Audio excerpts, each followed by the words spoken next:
I am furloughed, so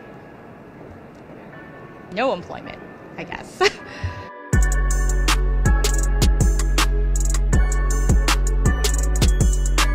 Many of those people that won't be receiving a paycheck, many of those people agree 100% with what I'm doing. It negatively impacts my family financially. I think the people of the country think I'm right. There's no good reason for this to be happening. A lot of them agree with what I'm doing. It's time to end the shutdown. It's way overdue. People that are on the receiving end will make adjustments. They always do. We're doing our best and eating as miserly and doing as little as possible right now in order to hold on as long as we can. Can I pay bills immediately? I haven't been able to see my therapist because it's unaffordable right now. Is there going to be a job for me when I come back? Medical bills, they've got food, basic needs that are normally taken care of by our paycheck. I know a number of people who are looking for other things, people who are driving Uber or Lyft to make ends meet. Had folks from the administration say that one, federal workers don't live paycheck to paycheck. Republican Representative Scott Perry of Pennsylvania, when asked by Politico reporter Sarah Ferris about federal employees living paycheck to paycheck, answered by asking, who's living that they're not going to make it to the next paycheck? We heard the economic advisors say that this is going to be like a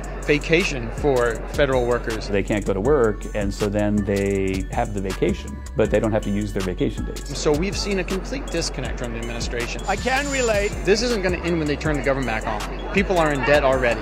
All of us have very significant jobs. I work at the Equal Employment Opportunity Commission as a policy advisor. Mission systems engineer at NASA Goddard Space Flight Center. Interpretive media ranger for the National Park Service. Designer at Smithsonian Museum of American History. Researcher at the Professional Technical Engineers Union. They're not jobs that should be toyed with. They're not jobs that should be ignored. My work feels devalued in the process of it not being important enough to continue while senators continue to work. I oversee the implementation of Section 501 of the Rehab Act, which is to ensure the government's a model employer for people with disabilities. Part of why I got into this work is because I'm a person with a psychiatric disability. Not having anything to wake up for in the morning, not having my routine, not feeling productive has actually made me feel more depressed. The people who actually do the work, the workers who enact and implement the legislations that are being passed, are not able to do their job.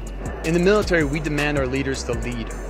I think anybody in America who votes demands our leaders to lead. I feel, as I think many people do, a bit like a pawn. They're using us as a bargaining chip. We need to deal with certain policy issues. We need to have those debates, those tough debates. If we don't get what we want, one way or the other, I will shut down the government. Okay. Holding employees, federal employees, and contractors hostage is not the way to do it. To actually, hold our lives on the line like this is absolutely immoral. I wish it would end. At this point, we just want the government open. Feds want to go back to work. It's time to turn the government back on. Open the government.